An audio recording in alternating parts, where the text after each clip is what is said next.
কংগ্ৰেছ দলে মইতো ভাবোঁ যে কংগ্ৰেছ দলে এনেকুৱা এজন পাকিস্তানৰ এজেণ্টক সভাপতি বনাই পস্তাব লাগিব আৰু সেই জবাবো তেওঁলোকে দিব লাগিব। অসমৰ ৰাইজৰ আগত ইতিমধ্যে তেওঁ স্বীকাৰ কৰি ল'লে যে তেওঁ পাকিস্তানলৈকে গৈছিলে।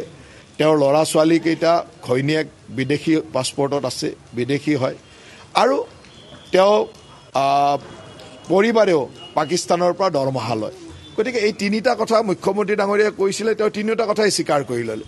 এতিয়া আপোনালোকে চিন্তা কৰক, এগৰাকী মানুহৰ পৰিয়ালৰ যদি 3গৰাকী মানুহে বিদেশী হয়, 4গৰাকী মানুহৰ পৰিয়াল এটাৰ যদি 3গৰাকী বিদেশী হয় আৰু এগৰাকী ভাৰতীয় থাকে, আৰু সেইগৰাকীক যদি অসমৰ কংগ্ৰেছৰ দায়িত্ব দিয়ে, সি ভাৰতীয় মানুহৰ কাৰণে কেনেকৈ কাম কৰিব পাৰিব জানো?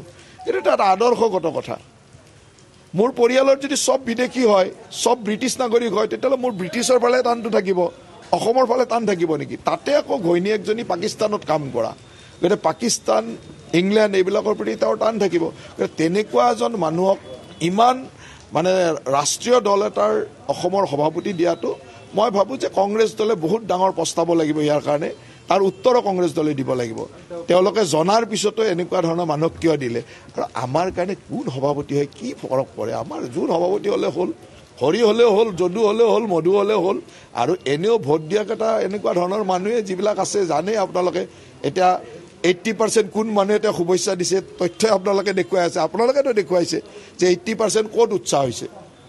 আমাৰ জেগাবিলাকতো উৎসাহ হোৱা নাই। উৎসাহ ক'ত হৈছে?